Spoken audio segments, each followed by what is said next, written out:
Picture a Friday morning in mid-August. Economists at the Commerce Department release one number. And by that afternoon, headlines everywhere are saying the same thing. American shoppers just pulled back. Retail sales fell 0.6% in July, the sharpest monthly drop in over a year. Cable news calls it a warning sign. Financial Twitter calls it the start of a slowdown. And almost everyone reporting it gets the reason slightly wrong. Here's the headline number. Plain. Retail sales dropped 0.6% in July compared to June, the worst single month in more than a year, and a sharp reversal from June's small gain. Economists were expecting sales to go up slightly. Instead, they fell. That gap between what was expected and what happened is exactly why this made headlines at all. But before we explain why it happened, we need to understand what retail sales actually measures, because that's where most of the confusion starts. The retail sales report isn't one measurement. It's 13 different categories bundled into a single headline number. Everything from gas stations to grocery stores to car dealerships to online retailers. And here's the part almost nobody explains when this story breaks. A big chunk of July's drop came from a category that fell for a genuinely good reason. Sales at gas stations dropped nearly 1% in July. Not because people panicked and stopped driving, but because gas prices themselves dipped that month. People spent less at the pump because the pump got a little cheaper. That's not economic distress. That's just arithmetic. If you strip gas and auto sales out completely, the picture actually looks a little different. Still a decline, but a smaller, quieter one. So the loudest number in the headline, the 0.6% drop, is partly an illusion. A real illusion, made of real data, just pointed at the wrong villain. Here's where the story turns, and where it becomes genuinely worth paying attention to. Once you adjust for inflation, meaning once you ask, are people actually buying more stuff or just paying more for the same stuff, spending is down almost 2% compared to a year ago. That's the real signal underneath the noisy headline.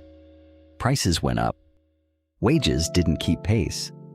And when you do the math in real terms, not dollars spent, but actual goods purchased, Americans are quietly buying less than they were a year ago.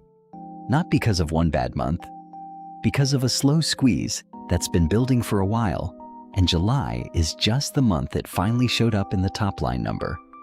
Here's the assumption most people make when they hear consumers are pulling back, that it's lower-income households getting squeezed while everyone else keeps spending normally. That assumption used to be true. It isn't anymore.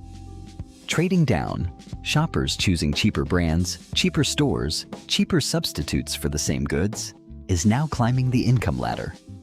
It's reaching households that never used to need to think that way. When a behavior that used to be a low-income coping mechanism starts showing up in upper-income households too, that's not a story about one struggling group anymore.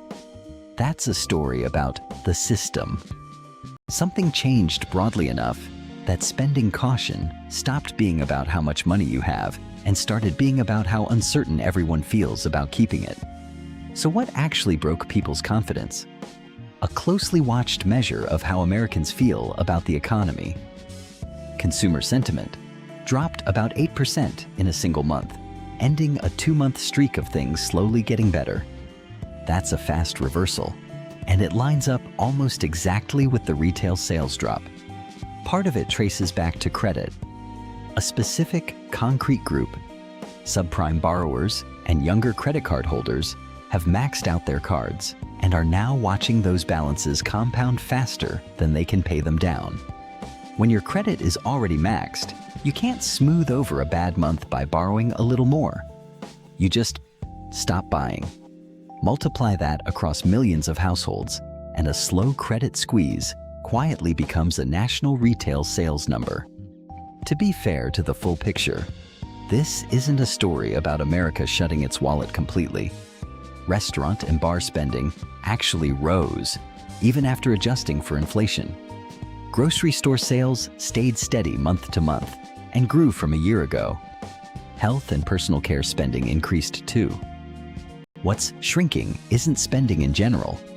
It's spending on things people can delay.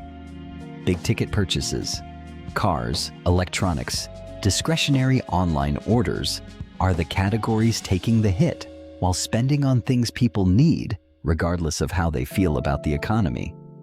Food, health, going out occasionally, is holding steady. That's actually a more precise, less alarming story than consumers are panicking. It's closer to consumers are being selective, which is a very different, much more survivable thing. So, let's go back to that Friday morning in mid-August, when the headline first broke. Retail sales post their sharpest drop in over a year, technically true. But now you know what actually built that number. A real, but partly misleading dip in gas spending. A genuine and quieter decline in inflation-adjusted buying power. Trading down behavior spreading into households that never needed it before. And a credit crunch specifically squeezing subprime and younger borrowers. All while spending on essentials barely moved at all. The headline made it sound like America stopped shopping. What actually happened is more precise and, honestly, more useful to understand. America started shopping differently, more carefully, more selectively, and increasingly, regardless of income. If you want to understand what's actually driving the cost of living in this country, underneath the headline, not just the headline itself, that's what this channel is for. New episodes every Wednesday. Subscribe, and I'll see you in the next one.